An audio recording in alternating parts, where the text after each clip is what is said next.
Girls. Hello, everyone, and welcome back to Farmer Joe Homesteading. This week, we have, of course, had many fun and exciting things happening on the homestead, and I can't wait to share them all with you guys. Stick around and join us today for another farm update.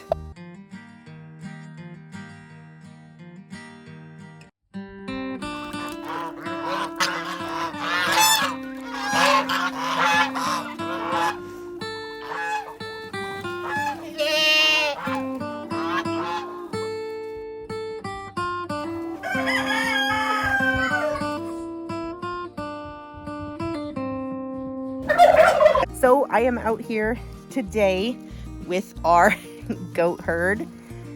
We are having some issues with fencing. We have had so much snow now that the girls and Buddy can just jump right over the fence effortlessly. So only so far Star and Buddy have figured this out. And so Miss Star and Buddy have been escaping very regularly.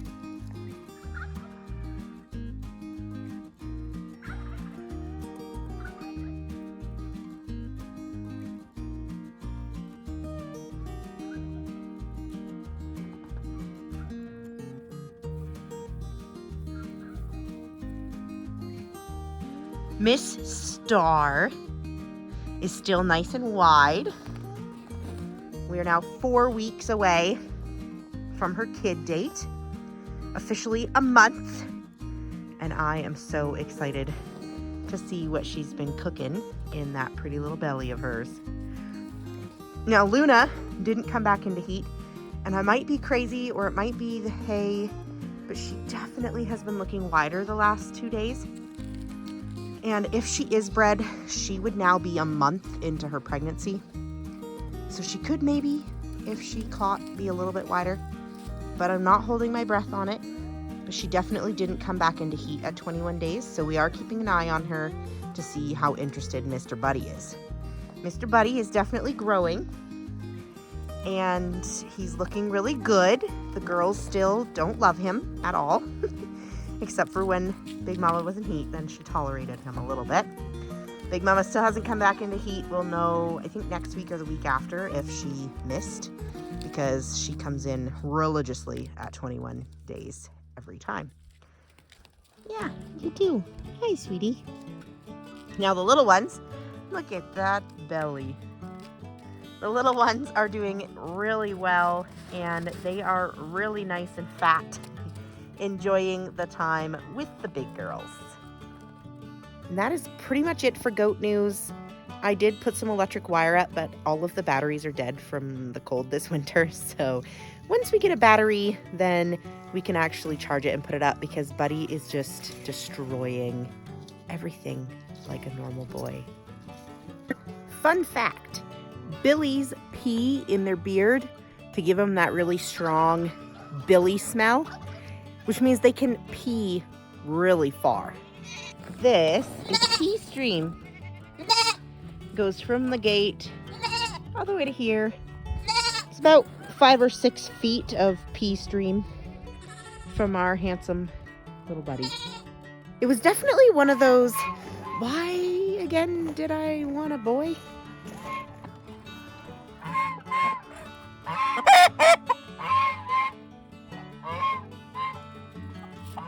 Leia.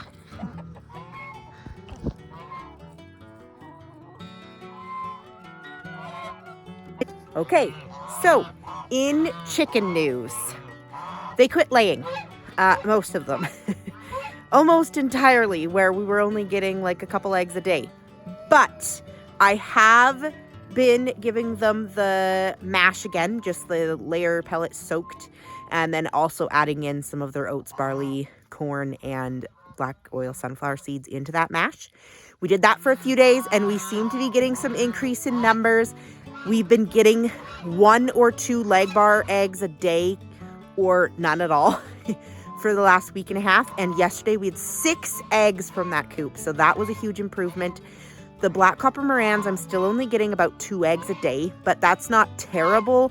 But that still only means that like 4, maybe 5 of the girls are actually laying. So hoping to jack those numbers up, especially since purebred egg season has begun and I didn't have any eggs to sell. So that's been a struggle and really difficult to fill orders, but we are making it work. And we're hoping that with this beautiful weather, things will get better. The geese also tended to slow down a little bit when it got really cold, but they have started increasing again. And so all 5 girls are laying quite consistently. So I can hear them. There's shenanigans happening in here. Don't. Leave me alone. We had this chat yesterday. Do not flog me. Okay. Geese. Geese shenanigans.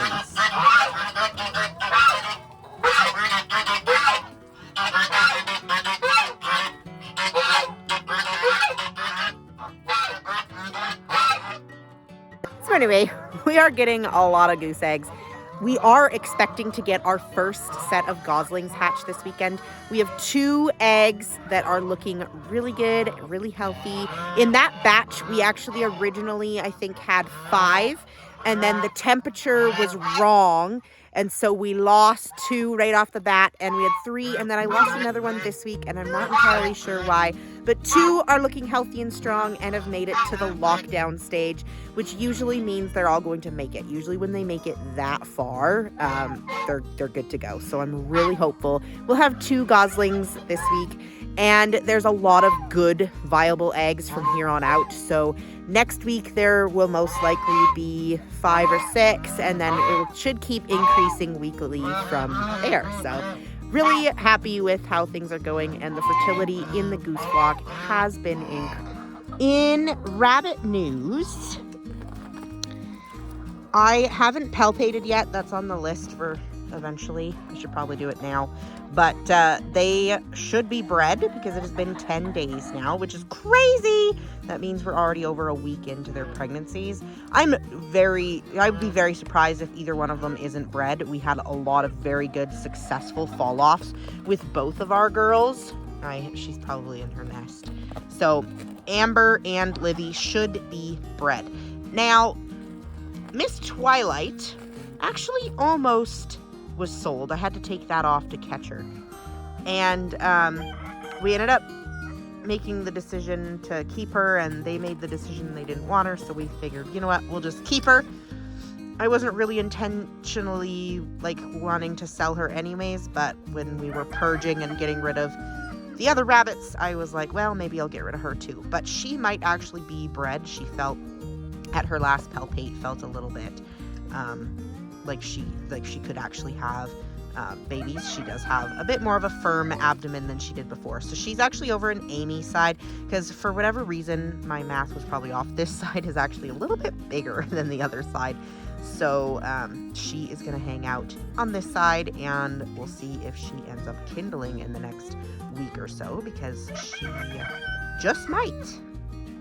So Miss Amy went off back to her original owners that we had bought her from, and Shadow ended up going where we bought Amber and Twilight and Livy. So Shadow ended up going and Amy ended up going. We still haven't found a home for Franklin, and we'll see how that goes. He is very friendly, so he might get to stay just as our retired pet rabbit. But we'll see. We're going to keep him posted and go from there. But with all of that shuffling around, that meant that we could shuffle around the pens a little bit as well. So Mr. Peter gets to be back in this cage, which is where he was originally, but I needed him moved for the girls, and because he was mean to Franklin, he got exiled to the chicken coop. But he is back in here now that we have lots of space, and it's been really convenient to have everybody along this lineup here. Okay, so I did palpate because the sun's shining and I'm here anyways, and Amber felt empty, so I threw her in with Peter. We had a fall off again, so she didn't take the last time. So hopefully this time she does actually take. And when I bred her 10 days ago, I bred her the afternoon that he'd bred Livy. So maybe that's why she didn't take. But Peter's young enough that he should be able to breed 2 does in a day. But maybe he's just not a 2 in a day kind of guy. So we'll see. If she doesn't take again after this one in 10 days, then we might have to decide if it's worth keeping her or not, because we don't really want to keep a doe that you rebreed every 10 days and never has a litter.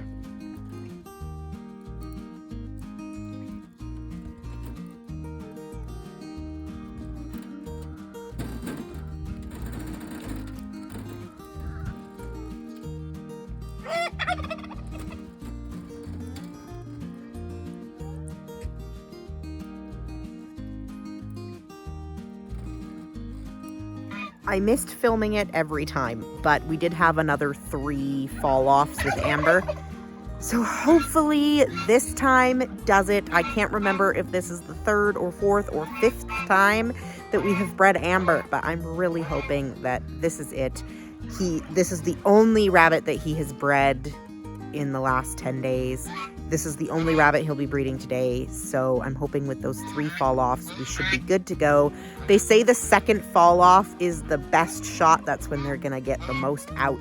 And their second fall-off was really good. It was a really good, successful one, and she lifted nice. So hopefully this is it.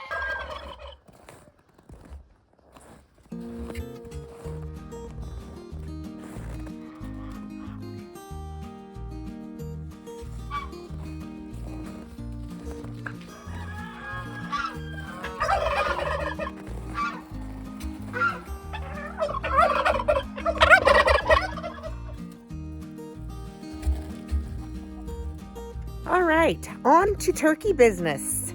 I still have 2 boys outside that cannot be contained, that are still driving the other boys absolutely insane. I also have 1 boy still, where is it? Wait, there. I still have 1 down there in that coop.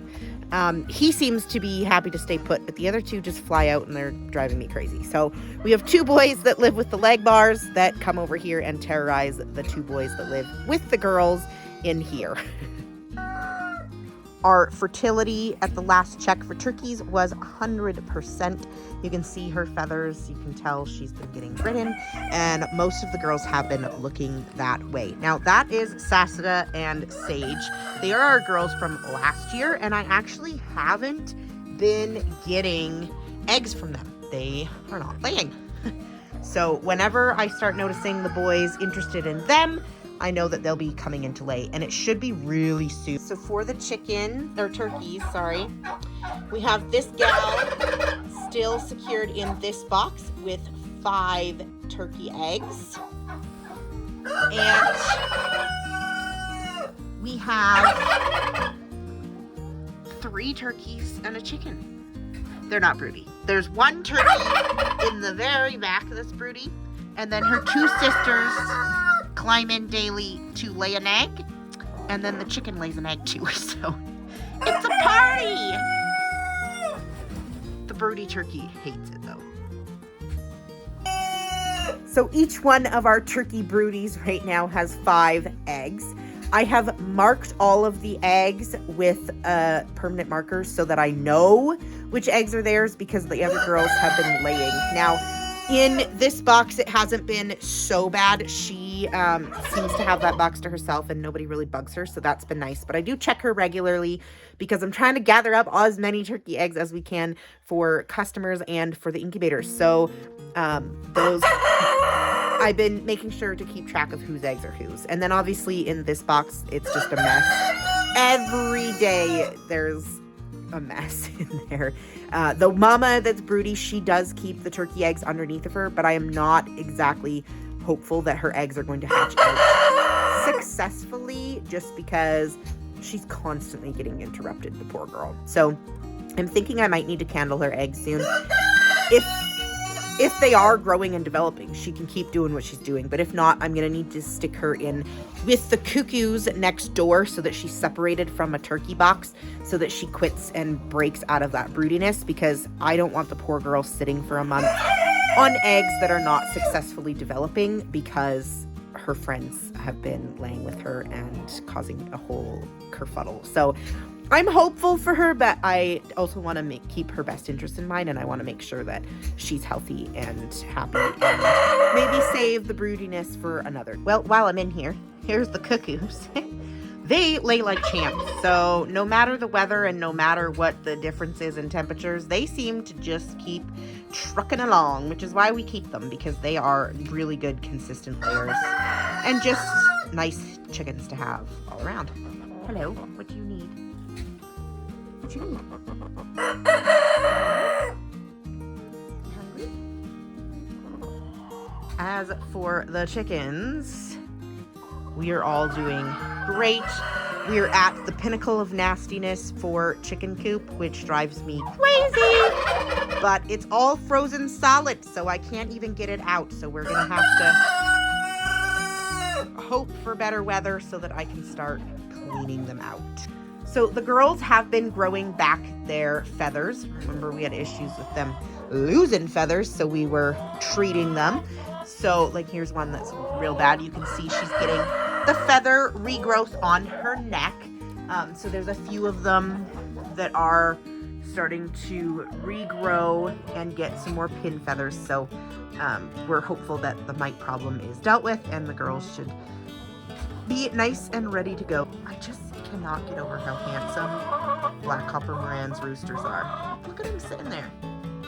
He's just, like, that's not even showing the back of him. Just so nice. Even him, look at him. He's just so handsome. Well, guys, that is another farm update. We are so happy with how things are doing. Things are looking up here on the homestead. Thank you all so much for watching, and we'll see you guys next time.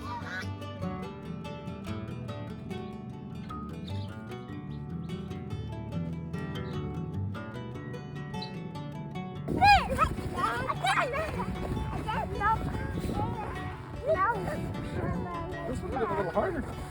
Ready?